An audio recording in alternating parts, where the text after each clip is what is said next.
Assalamualaikum warahmatullahi wabarakatuh. Selamat pagi mahasiswa. Hari ini kita bertemu lagi dalam mata kuliah Hukum Tindak Pidana Korupsi. Di pertemuan pertama ini kita akan membahas mengenai apa itu korupsi, definisi, kemudian dalam konteks hukum dan politik itu apa yang disebut sebagai korupsi. Nah, selain itu kita akan pelajari tentang jenis-jenis korupsi sendiri, unsur-unsur dan tipe, serta apa yang menyebabkan seseorang itu melakukan korupsi. Saya akan coba untuk share screen, gitu. Oke, untuk pertama kita tentu saja akan melihat apa itu korupsi, gitu kan. Nah, kalau korupsi itu dilihat dari bahasa Latin begitu ya. Karena kata korupsi atau corruption atau corrumpere itu artinya membusukkan, merusak, menghancurkan.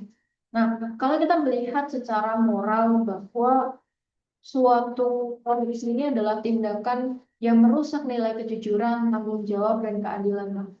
Tapi dalam konteks hukum dan politik modern, korupsi memang sudah dimaknai sebagai suatu penyalahgunaan kekuasaan atau jabatan begitu untuk memperoleh keuntungan secara pribadi, kelompok, yang tentu saja keuntungan tersebut akan merugikan kepentingan umum atau negara.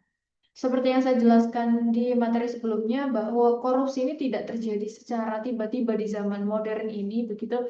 Tapi korupsi sudah berjalan dari beberapa abad, dari zaman kuno, kemudian zaman kolonial hingga era modern. Nah, dengan melihat catatan-catatan sejarah itu, tentu saja kita perlu melihat secara konseptual, begitu ya, definisi korupsi sendiri. Ternyata praktik-praktiknya itu sudah ada sejak zaman kuno begitu, walaupun secara definisi belum disebut sebagai korupsi, tapi praktik-praktik nyatanya memang ada penyalahgunaan kekuasaan, penyalahgunaan jabatan begitu untuk memberikan keuntungan kepada dirinya sendiri.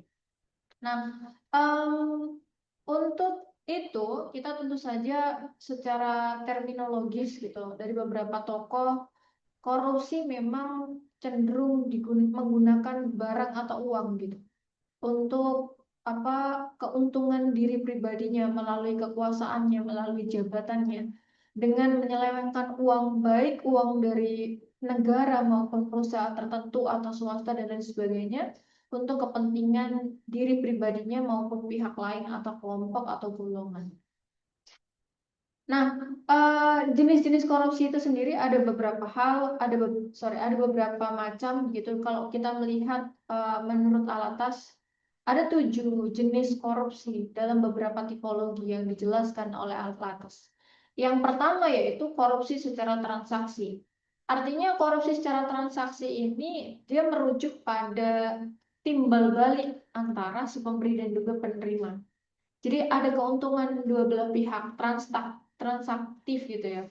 Kalau misalnya saya pejabat, terus kemudian ada pengusaha yang memberikan saya uang atau memberikan saya barang, tentu saja saya harus memberikan kelonggaran izin misalnya, atau memberikan uh, apa ya, kemudahan-kemudahan dalam hal administratif atau apapun itu. Jadi secara transaktif. Terus kemudian yang kedua ada korupsi pemerasan. Nah, pemerasan ini tentu saja ada kaitannya dengan unsur paksaan karena pemerasan gitu.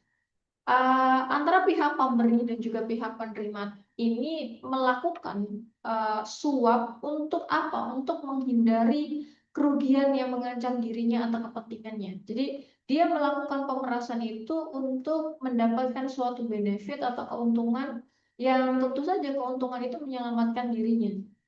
Nah, yang ketiga adalah korupsi investif. Apa ini korupsi investif? Korupsi yang melibatkan barang atau jasa yang secara tidak langsung itu ada kaitannya dengan keuntungan tertentu. Tapi keuntungan tersebut akan diharapkan di masa depan. Misalnya saya memberi barang atau memberi jasa saya di saat ini, tapi nanti di masa depan saya menagih bahwa saya pernah melakukan pemberian barang gitu. Apa hal yang dapat saya dapatkan begitu di kemudian hari? Saya bisa menagih itu.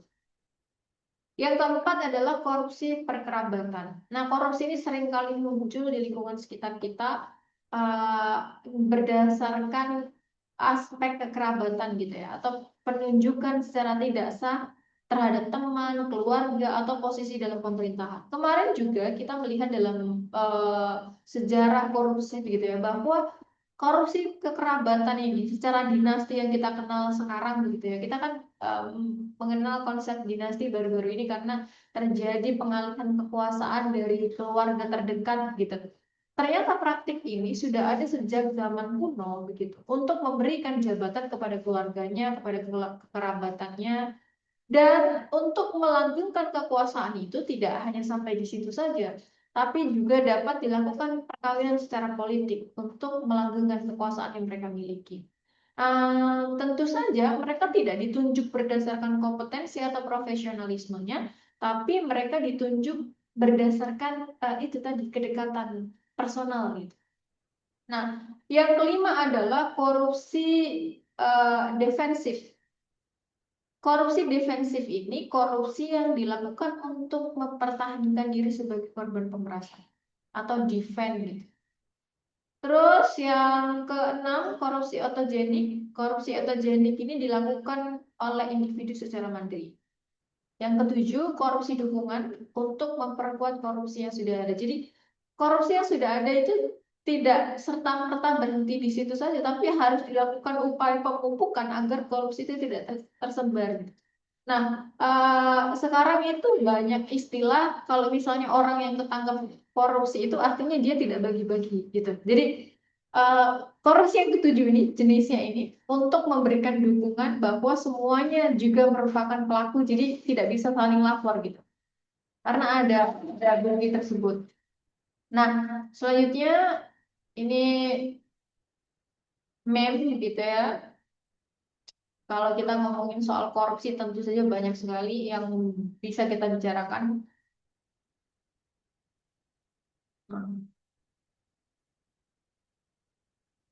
Pemerintah sekarang ini benar-benar pro rakyat, tetapi sementara untuk wakilnya, gitu kan, karena diduga. Nah, ya untuk meme-nya sudah, kita akan beranjak kepada jenis-jenis korupsi itu sendiri. Kalau menurut Bevenniste yang dikutip oleh Suyatno, ada 4 jenis korupsi. Korupsi yang pertama adalah korupsi diskresioner. Jenis korupsi ini muncul karena adanya kebebasan dalam pengambilan keputusan yang meskipun tidak sah, namun tidak diterima oleh anggota organisasi. Contohnya, misalnya ketika seorang pegawai perizinan tenaga kerja asing memberikan layanan yang lebih cepat kepada calo atau individu yang bersedia membayar lebih dibandingkan dengan pemohon yang tidak menggunakan jasa calo. Hal ini terjadi karena calo dapat memberikan pendapatan tambahan bagi pegawai tersebut. Nah, praktik-praktik yang demikian, diskresioner ini sangat sering kita jumpai di lingkungan kita sehari-hari. Orang-orang kebanyakan lebih memilih menggunakan jasa calo pertama. Dia hanya tinggal bayar uang saja tanpa mengantri, tanpa bersusah payah, dan lain sebagainya. Dan hasilnya cepat. Daripada dia harus bersusah payah mengantri sendiri secara teratur, begitu, memenuhi ketertiban atau memenuhi aturan yang sudah ada. Tapi memang aturan itu dibuat secara sistematis begitu ya, untuk memberikan prioritas kepada orang-orang ini, orang-orang calo dan lain sebagainya ini, karena mereka memberikan pendapatan tambahan bagi pegawai-pegawai itu. Yang kedua adalah korupsi ilegal. Apa itu korupsi ilegal?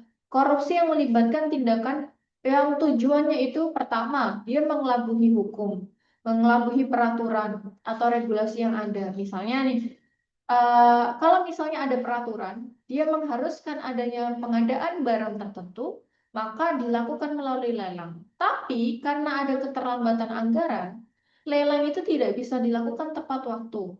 Apa yang terjadi?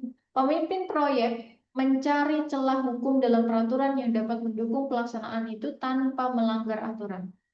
Nah, dalam kasus ini, ada keabsahan tindakan itu bergantung pada cara interpretasi terhadap peraturan.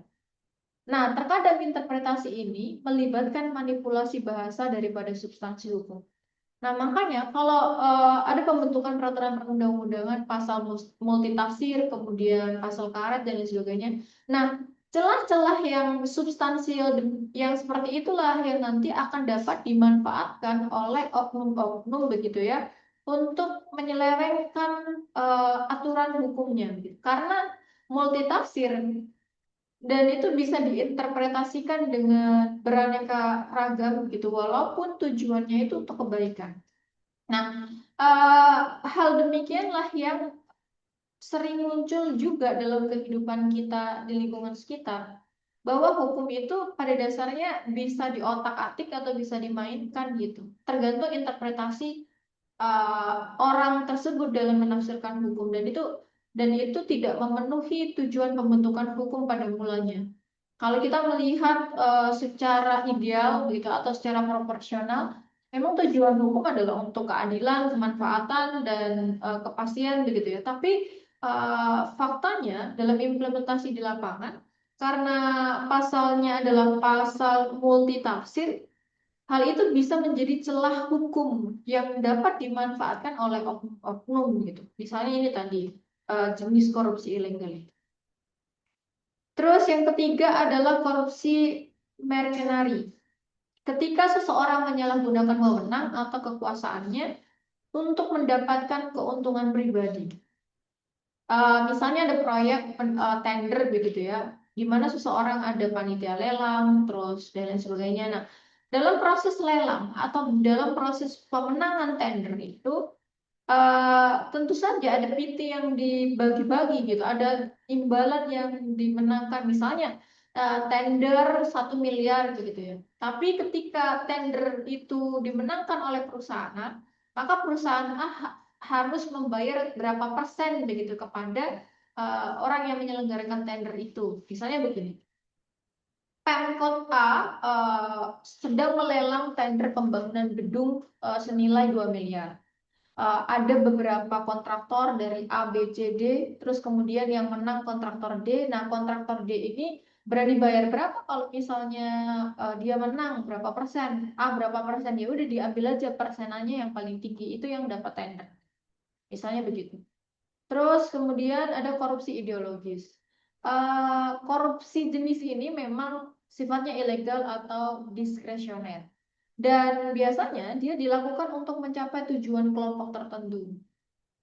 Kalau kita melihat dari praktik kemarin ya, contoh kalau di sini ada Presiden Nixon dibandingkan mematuhi hukum yang ada, dia lebih loyalitas penjualan aset BUMN untuk mendukung kemenangan pemilihan umum. Terus kemudian ada beberapa aliran dana negara atau dari aliran dana pemerintahan yang digunakan untuk misalnya untuk program revolusioner atau program apa begitu. Berdasarkan gaungan ideologis, misalnya demi revolusi atau demi demokrasi, misalnya begitu.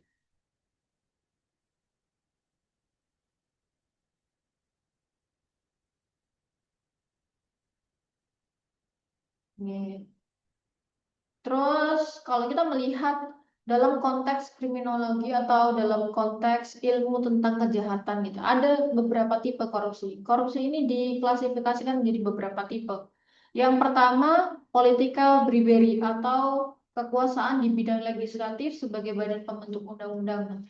Kalau secara politis, memang badan ini dikendalikan oleh suatu kepentingan karena ada dana yang keluar pada masa pemilihan umum. Nah, ini seringkali berkaitan dengan aktivitas perusahaan. Para pengusaha itu berharap biasanya anggota-anggota parlemen atau pejabat-pejabat itu membuat aturan yang menguntungkan mereka. Jadi mereka semacam investasi di muka begitu. Ketika mereka menang pemilu atau ketika mereka menduduki jabatan strategis tertentu, maka mereka juga harus memberikan benefit atau memberikan keuntungan kepada pengusaha yang memberikan modal pemilu di awal itu tadi gitu. Jadi seringkali hukum yang ada itu digunakan untuk melancarkan apa ya, keuntungan-keuntungan oligarki atau keuntungan-keuntungan kapitalisme, karena modal di awal mereka adalah modal-modal dari kapitalisme. Terus yang kedua adalah political kickback. yaitu kegiatan-kegiatan yang berkaitan dengan sistem kontrak pekerjaan golongan antara pejabat pelaksana dan pengusaha yang memberi peluang untuk mendatangkan banyak uang bagi pihak-pihak yang bersangkutan. Ada election fraud, korupsi yang berkaitan langsung dengan kecurangan pemilihan umum. Kalau misalnya kawan-kawan nonton Dirty Food, ini mungkin agak nyambung tentang election fraud, bahwa diklaim dalam Dirty Food itu ada kecurangan pemilihan umum tahun 2024 gitu. Terus ada korup campaign practice, ada praktek kampanye yang menggunakan fasilitas negara maupun uang negara. Ini tentu saja klaim-klaim yang sampai sejauh ini belum bisa dibuktikan gitu ya.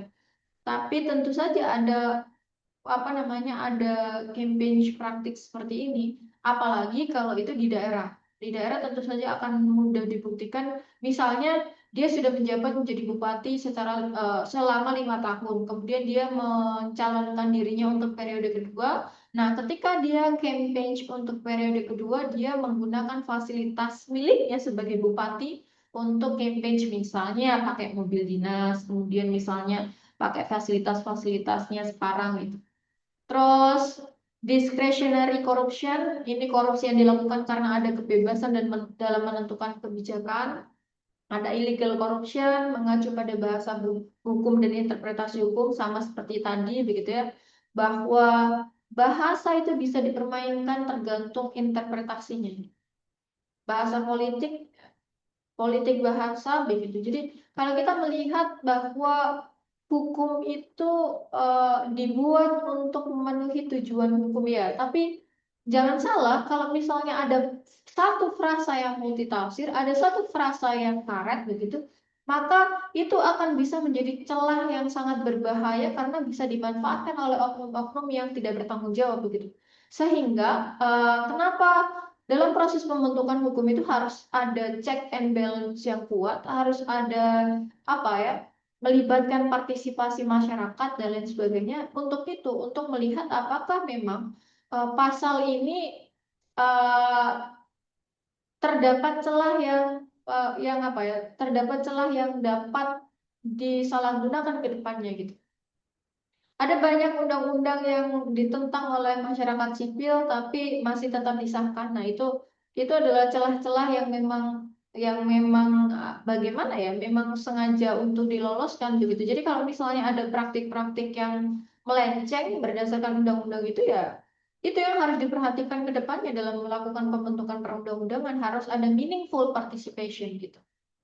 Terus kemudian ideological corruption, perpaduan antara discretionary corruption dan illegal corruption yang dilakukan untuk tujuan kelompok. Seperti tadi, bahwa berdasarkan tujuan ideologi begitu yang digaungkan adalah demi apa begitu.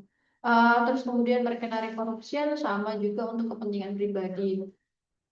Nah, selanjutnya adalah unsur-unsur korupsi. Ada beberapa hal yang kita highlight begitu untuk melihat variasi berdasarkan konteksnya. Tapi elemen-elemennya memang secara umum tidak jauh berbeda dari ini. Pertama, ada penyalahgunaan kekuasaan, posisi untuk menguntungkan pribadinya, keluarganya, kelompoknya. Terus yang kedua adalah tindakan yang merugikan kepentingan umum atau organisasi. Yang ketiga, pelanggaran terhadap prinsip-prinsip etika atau hukum yang berlaku. Ada perbuatan yang tidak sesuai dengan kewajiban atau tanggung jawab yang diemban. Transaksi ilegal atau tidak etis, melibatkan penerimaan atau pemberian hadiah, suap, gratifikasi. Terus tindakan yang mengakibatkan kerugian finansial, non-finansial bagi pihak yang terlibat ataupun pihak lain yang berpengaruh. Ada tindakan yang merusak kepercayaan publik terhadap institusi atau individu yang tepat. Problem di Indonesia itu masih banyak sekali ini unsur-unsur ini yang yang walaupun dibuat aturan hukum yang bagus begitu memenuhi unsur keadilan, tapi belum tentu secara implementatif dia dapat dilaksanakan dengan baik. Karena kalau kita melihat tadi, kita berangkat dari interpretasi tadi, misalnya gratifikasi, misalnya suap atau pemberian hadiah. Yang seringkali lolos itu adalah pemberian hadiah itu yang misalnya nominalnya tidak sesuai dengan batas minimal gitu. Tapi tidak diketahui misalnya diberi secara terus apa ya, berangsur-angsur gitu. Ini yang menjadi catatan besar bagi penindakan tindak pidana korupsi di Indonesia adalah merusak kepercayaan publik. Bagaimana kemudian para koruptor yang sudah merusak kepercayaan publik itu bisa kembali diterima di masyarakat, itu harus ada sanksi sosial yang tinggi, karena sejauh ini para koruptor yang ditangkap atau para koruptor yang kasusnya sudah ditangani itu sepertinya mereka tidak punya tidak punya rasa bersalah atau tidak punya penyesalan ketika mereka melakukan tindak pidana korupsi. Jadi bagaimana sanksi sosial masyarakat di lain sisi sanksi hukumnya diperkuat, tapi sanksi sosial misalnya mereka masih bisa mencalonkan dirinya lagi menjadi pejabat. Nah, hal-hal yang demikian yang harus diperhatikan begitu. Terus kemudian, walaupun secara aturan hukum misalnya tidak ada, tapi bagaimana kita sebagai masyarakat melalui kesadaran politik atau melalui kesadaran sosial begitu untuk misalnya minimal tidak ada aturan hukumnya, tapi ketika dia diberikan hak yang sama untuk mencalonkan dirinya kembali, kita sebagai masyarakat yang sudah dirusak kepercayaannya, kita berusaha untuk bagaimana kita tidak memihak mereka yang sudah melakukan tindak pidana korupsi begitu dengan tidak memilih mereka, walaupun kita tidak bisa melakukan sosialisasi atau edukasi jangan memilih A dan lain sebagainya, tapi bagaimana kesadaran itu bisa muncul dalam diri masyarakat masing-masing gitu. Jadi tentu saja butuh edukasi hukum, butuh edukasi politik. Selanjutnya, kalau kita melihat unsur-unsur dari Kurniawan ini, ada beberapa hal, ada pelanggaran hukum, pemanfaatan fasilitas negara untuk kepentingan pribadi, kerugian bagi negara, terus dilakukan oleh pejabat publik. Nah, kemarin muncul pertanyaan begini, bagaimana apabila terjadi suap atau gratifikasi yang tidak merugikan keuangan negara? Apakah itu bisa, bukan gratifikasi, gratifikasi memang sudah masuk dalam macam korupsi. Bagaimana apabila ada pemberian hadiah dan itu tidak mengakibatkan kerugian keuangan negara atau tidak merugikan perekonomian negara gitu? Apakah itu juga bisa disebut sebagai korupsi? Nah, kemarin muncul pertanyaan demikian. Tentu saja itu bisa disebut sebagai korupsi karena yang memberi hadiah itu bukan warga sipil, bukan orang biasa. Dia mengemban jabatan sebagai pejabat, artinya dia punya kewenangan secara khusus atau ius spesialnya gitu ya. Jadi karena dia seorang pejabat, artinya dia memiliki tanggung jawab moral, tanggung jawab etik begitu, untuk menjalankan tugas dan wewenangnya sebagai pejabat. Nah, hak dan kewajiban seorang pejabat dengan warga sipil kan tentu saja berbeda. Ketika warga sipil memberikan hadiah kepada warga sipil, tidak ada masalah gitu kan. Tapi kalau misalnya warga sipil memberikan hadiah kepada pejabat, tentu saja apa ya, ada trust issue begitu. Bagaimana terkait ke depannya, apakah dia akan hanya sekedar memberikan hadiah begitu. Soal independensi itu dipertanyakan gitu, karena dia memiliki kewenangan, memiliki hak, memiliki hak, memiliki kewenangan gitu. Kita berhubungan dengan etik, berhubungan dengan kewenangan gitu. Itu. Jadi tentu saja itu disebut sebagai korupsi. Unsur-unsurnya kalau dari segi hukum ada pelanggaran, penyalahgunaan wewenang, memperkaya, merugikan keuangan negara, memberi atau menerima hadiah seperti suap, penggelapan, terus kemudian pemerasan, pengadaan barang, gratifikasi. Nah, apa orang yang menyebabkan orang itu melakukan suatu korupsi atau melakukan tindak pidana korupsi begitu? Apa yang menyebabkan orang bisa melakukan itu? Kalau kita melihat teori ini ada beberapa hal ya, ada struktural fungsional, ada aspek ekonomi, ada aspek budaya, patron klien atau sistem politik, begitu. Aspek individu, tentu saja kita bicara soal tamak, bicara soal moral, bicara soal penghasilan yang kurang, kebutuhan hidup, gaya hidup, ajaran-ajaran dan lain sebagainya. Ini masalah individu. Tapi bagaimana kemudian aspek organisasi itu sendiri? Aspek partai politik misalnya, banyak sekali anggota partai politik yang terjerat kasus korupsi atau terjerat kasus kejahatan, bagaimana punishment-nya dari parpol selain punishment dari aparat penegak hukum atau punishment dari negara gitu. Apa yang dilakukan parpol selain pemecatan selain itu gitu. Aspek organisasinya ini yang harus dipertanyakan. Kurang adanya teladan dari pemimpin. Ya, karena yang korupsi misalnya hanya dipecat, ya hanya mengikuti alur hukumnya, terus kemudian dia bisa kembali lagi ke parpol atau bisa kembali lagi ke organisasi itu. Jadi orang yang tidak melakukan korupsi pun akan berpikir bahwa tidak ada edukasi hukum, tidak ada efek jerah itu. Tidak ada kultur organisasi yang benar. Terus kemudian sistem akuntabilitas, instansinya kurang memadai, kelemahan sistem, manajemen kurang menutupi korupsi di dalam organ, dan lain sebagainya.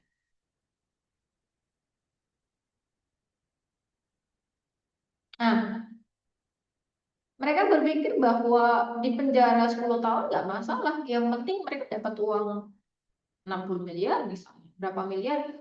Kalau misalnya mereka kerja 5 tahun, belum tentu mereka dapat uang segitu banyak gitu. Jadi ada meme ini relate sekali dengan kehidupan sekarang gitu. Toh mereka hanya pakai rompi kuning, rompi orange gitu ya, yang tulisannya KPK, tetapi uang mereka masih aman karena tidak ada tidak ada perampasan aset, tidak ada penyitaan aset gitu. Inilah urgensi di mana kita harus mengesahkan undang-undang perampasan aset itu gitu, karena tidak ada edukasi hukum yang membuat mereka jera karena uang mereka masih aman, uang mereka masih bisa dioper ke luar negeri untuk money laundering dan sebagainya, mereka masih bisa menikmati hasil kekayaannya. Mereka di dalam penjara pun kita bisa lihat di Sukamiskin itu dari video yang beredar gitu ya, penyelidikan itu, bahwa mereka masih bisa hidup nyaman di penjara gitu. Oke, terus selanjutnya ada aspek masyarakat, ada nilai-nilai sosial yang dipertanyakan, kemudian bagaimana masyarakat ini mendukung terjadinya perilaku tersebut, interaksi sehari-hari dengan masyarakat, gitu kan. Nah, eh, masyarakat itu sering mengira bahwa dampak utama dari korupsi itu hanya merugikan negara atau merugikan pemerintah. Tapi masyarakat itu tidak menyadari bahwa ketika negara atau ketika pemerintah dirugikan, maka kerugian tersebut pada dasarnya akhirnya akan dirasakan oleh masyarakat itu sendiri. Nah, masyarakat sekarang ini, walaupun banyak yang sudah mengetahui korupsi, kesadaran dan lain sebagainya gitu, tapi keterlibatan partisipasi masyarakat dalam apa ya, pelaporan, penegakan dan lain sebagainya itu masih minim. Kita masih mewajari uang apa pelicin dan lain sebagainya itu uang jalan gitu-gitu kan. Budaya itu masih lekat sekali di masyarakat kita begitu. Kalau kita ngurus administrasi apa lama kita bayar. Terus kemudian eh, dari semua lini tindak pidana korupsi itu masih masih masih apa ya? Masih melekat gitu dalam hierarki hierarki masyarakat di kita gitu. Baik dari masyarakatnya maupun baik dari pejabatnya, karena pejabatnya juga kurang ajar karena mereka kalau misalnya kita tidak membayar akan dilama-lamain gitu dan tidak diproses-proses gitu. Terus ya ini meme-meme. Selanjutnya bahaya korupsi bagi ekonomi. Apa sih kalau kita ngomongin soal kerugian negara, soal kerugian ekonomi gitu kan? Korupsi ini dapat menghambat pertumbuhan ekonomi suatu negara. Oke. Karena untuk mencapai pertumbuhan ekonomi itu seringkali prosesnya tidak terwujud atau berhenti karena uangnya dikorupsi. Selain itu, tindak pidana korupsi itu sebenarnya mengurangi atau membatalkan investasi-investasi asing. Kemarin ada kasus korupsi yang ketika itu terangkat di media, tiba-tiba bursa efek di Indonesia atau investasi di Indonesia dari luar itu ditarik semua gitu. Jadi kan itu merugikan keuangan negara sebetulnya. Terus kemudian ini ada beberapa hal ya, kalau menanggung biaya tambahan yang tidak perlu, suap untuk mendapatkan izin, biaya keamanan untuk melindungi investasi mereka dan lain sebagainya. Nah, memang korupsi ekonomi itu menghambat pertumbuhan, menurunkan investasi, bahkan menyebabkan ketidakadilan dalam distribusi sumber daya. Yang seharusnya kalau itu disalahgunakan, mereka itu terhambat untuk pertumbuhan ekonominya. Dalam jangka panjangnya tentu saja akan berdampak kepada aspek kemiskinan dan ketimpangan sosial. Nah, itu yang akan kita rasakan sebagai masyarakat biasa, ketimpangan sosial itu. Dan tentu saja akan jauh dari kata aspek kesejahteraan masyarakat secara keseluruhan. Terus terhadap politik, menghasilkan pemerintahan pemimpin yang korup, yang tidak sah dan lain sebagainya. Masyarakat itu tetap percaya terhadap pemerintah yang dipimpin, tapi dampaknya tentu saja rendahnya kepatuhan, pengakuan terhadap otoritas. Tentu saja kita akan berbicara mengenai ketidakstabilan sosial dan politik, integritas sosial, konflik antara penguasa dan rakyat. Kemarin 13 Agustus kita melihat bahwa terjadi demonstrasi besar-besaran gitu di Indonesia ya. Dan tentu saja demonstrasi itu tidak dilatar belakangi oleh isu yang secara tiba-tiba. Isu itu berentetan dari kebijakan-kebijakan yang dibuat oleh pemerintah. Walaupun memang tidak secara langsung berkaitan dengan korupsi, tapi ada sangkut pautnya dengan klaim yang di atas tadi ya, itu terkait apa namanya, bahayanya terhadap sistem politik di Indonesia. Karena kita berbicara mengenai integritas sistem pemerintahan. Dan kalau kita berbicara mengenai integritas sistem pemerintahan, kita akan berbicara jauh ke belakang bagaimana kemudian orang-orang yang duduk di pemerintahan itu bisa menduduki tempatnya gitu. Bagaimana prosesnya, seperti dia mendapatkan modal dari kapitalis dan lain sebagainya. Nah, eh, inilah yang kemudian mempengaruhi kebijakan-kebijakan politik kita yang kita rasakan di era sekarang ini. Jadi kalau kita berbicara terhadap politik ini jauh sekali dan melebar sekali dan sangat-sangat terpaut satu sama lain. Terus terhadap keamanan dan ketahanan, tentu saja kita akan melihat adanya gangguan dan lain sebagainya gitu kan. Pada dasarnya memang korupsi itu merugikan keamanan dan ketahanan negara karena melemahkan institusi penegak hukum, pertahanan, dan kepercayaan publik gitu. Seperti yang yang digaungkan oleh Pak Presiden bahwa ada antek asing, ada bahaya intervensi asing dan lain sebagainya. Tapi ya itu bisa jadi, tapi perlu dilihat juga apakah kemudian bahaya dalam dalam internal negara Indonesia ini, dalam internal pemerintahan itu juga menjadi pemicu utama terjadinya gangguan terhadap keamanan dan ketahanan ketika demonstrasi besar-besaran, ketika penyerangan terhadap fasilitas kantor-kantor publik begitu. Itu yang harus dilihat pertama gitu. Bahwa ancaman terhadap keamanan dan ketahanan negara itu jangan hanya dilihat dari luar saja, tapi juga dari dalam gitu. Apa yang menyebabkan itu kultur apa namanya pemerintahannya, ya institusi institusi pemerintahannya itulah yang juga harus dilihat, yang juga harus dikulik, yang juga harus dianalisis dan diperbaiki gitu. Terus kemudian terhadap budaya, tentu saja menghilangkan budaya kejujuran, tanggung jawab, nilai-nilai luhur moral yang hidup di masyarakat kita gitu kan.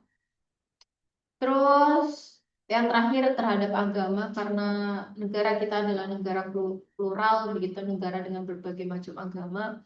Tentu saja praktik-praktik korupsi ini bertentangan dengan ajaran-ajaran agama, bertentangan dengan nilai-nilai luhur moral yang diajarkan dalam agama-agama. Kalau kita melihat ini salah satu contoh agama yang begitu saya ambil, ada lembaga amil zakat itu ketika terjadi korupsi dapat mengurangi atau bahkan tidak memberikan bantuan kepada mereka yang berhak menerimanya. Akibatnya apa? Akibatnya tadi kita berbicara tuh soal ketimpangan kemiskinan, ketimpangan sosial gitu kan. Angkanya semakin meningkat dan semakin banyak orang yang menderita kelaparan. Kemarin kita melihat bahwa terjadi korupsi bansos, bantuan sosial yang seharusnya bantuan sosial itu didapatkan oleh masyarakat miskin gitu ya, masyarakat yang tidak eh, apa ya, masyarakat miskin begitu, yang seharusnya mereka mendapatkan bantuan sosial itu, tapi bantuan sosialnya dikorupsi gitu. Jadi ini juga selain membahayakan aspek ekonomi juga apa namanya korupsi ini tidak pandang bulu begitu dalam berbagai sektor itu terjadi. Karena dalam setiap agama tentu saja kita meyakini bahwa agama selalu mengajarkan kebaikan, kejujuran, keadilan gitu.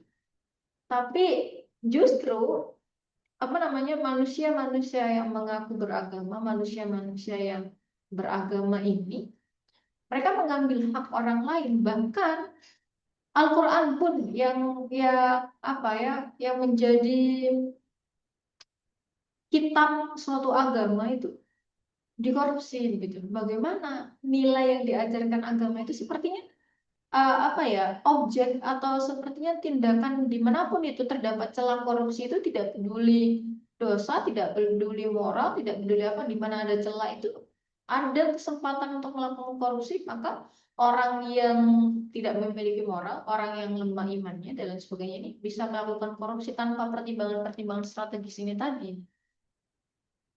Oke, itu untuk apa namanya mata kuliah pada hari ini. Ini untuk apa hiburan saja begitu meme-nya bahwa kalau kita melihat korupsi atau tindak pidana korupsi di Indonesia itu kita akan berbicara banyak sekali hal yang bisa kita diskusikan, banyak sekali hal yang bisa kita apa ya eh, adu argumen begitu. Jadi untuk materinya sekian, kita lanjutkan sesi diskusinya di jam berikutnya.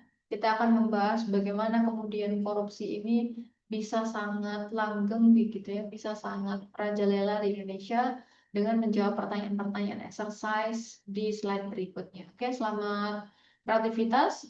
Terima kasih atas partisipasinya, sudah mendengarkan. Saya tutup untuk perkuliahan pada hari ini. Wassalamualaikum warahmatullahi wabarakatuh.